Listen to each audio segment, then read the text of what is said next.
जय श्री कृष्णा। राधे राधे। आत्म कल्याणकामी व्यक्ति को चाहिए कि वह निरंतर इंद्रियों को अपने वश में रखकर जितेंद्रिय रहे, मन के वश में ना होकर आत्मा के वश में रहे, क्रोध न करे, सदा बाह्याभ्यंतर पवित्र रहे और सदा ऐसी वाणी बोले जो मधुर एवं हित करने वाली हो, अर्थात पुरुष कठोर एवं अकल्याणकारिणी वाणी न बोले। सभी प्राणियों को अभय प्रदान करने से सभी कामनाओं की प्राप्ति हो जाती है, दीर्घ आयु प्राप्त होती है और परम सुख प्राप्त होता है। सत्पुरुष जिस आचार का स्वयं पालन करते हुए प्रशंसा करते हैं, उसका अनुमोदन करने का परामर्श देते हैं, वह धर्म है। और जिस आचार की निंदा करते हैं तथा स्वयं भी उसका आचरण नहीं करते, वह अधर्म है। अर्थात किसी भी कार्य के सिद्ध हो जाने पर हर्षातिरेक से प्रफुल्लित नहीं होना चाहिए, क्योंकि हर्षोद्रेक में दर्प या अहंकार का प्रवेश हो जाता है और इससे पूज्य अपूज्य तथा कार्य अकार्य का ठीक निर्णय नहीं हो पाता। इस कारण उसे प्रमाद हो जाता है।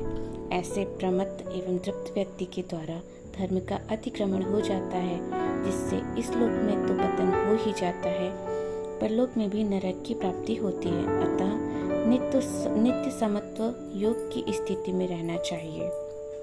माता पिता और आचार्य ये तीन पुरुष के अति गुरु कहलाते हैं, इसलिए नित्य उनकी सेवा शुश्रूषा करनी चाहिए। जो वे कहें वही करना चाहिए। सर्वथा उनका प्रिय और हितकारी कार्य करना चाहिए। बिना उनकी आज्ञा के कुछ भी नहीं करना चाहिए। गोमूत्र में गंगा जी का वास है, इसी प्रकार गोधूलि में अभ्युदय का निवास एवं गोमय में लक्ष्मी का निवास है और उनके प्रणाम करने में सर्वोपरि धर्म का पालन हो जाता है। अतः उन्हें निरंतर प्रणाम करते रहना चाहिए।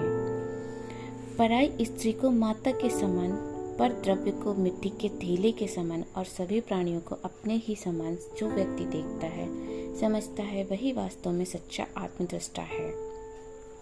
जैसे पतिव्रता स्त्री अपने प्रीतम पति की सर्वतोभावेन सेवा करती है, जैसे माता अपने लाडले दुधमुहे बच्चे का पालन करती है, जैसे सत्शिष्य अपने आचार्य के प्रति श्रद्धा एवं आदर भाव रखता है, और जैसे एक अच्छा मित्र अपने अच्छे मित्र का सब प्रकार ख्याल रखता है, उसी प्रकार भक्त को भी भगवान की शुद्ध, निस्वार्थ, निश्चल और प्रेममय भक्ति करनी चाहिए।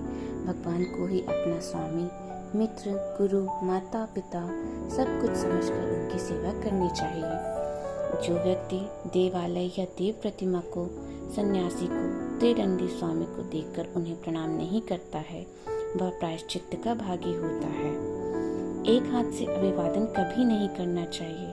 जो ऐसा करता है उसका यावत जीवन जो कुछ भी पुण्यार्जन किया रहता है वह सब निष्फल हो जाता है। अर्थात एक हाथ से प्रणाम करने पर जीवन भर का सारा पुण्य समाप्त हो जाता है। अतः दोनों हाथों से बड़ी ही नम्रता एवं श्रद्धा भक्ति से अभिवादन करना चाहिए। मनुष्य जो दुष्कृत करता है, निंदनीय कर्म करता है और उससे जो उसका पाप फल बनता है, वह पाप उसके अन्न का आश्रय करके टिका रहता है। इसलिए ऐसे पापाचारी दुष्कर्मी का अन्न ग्रहण करने से उसके पाप का ही ग्रहण होता है। जय श्री कृष्ण। राधे राधे।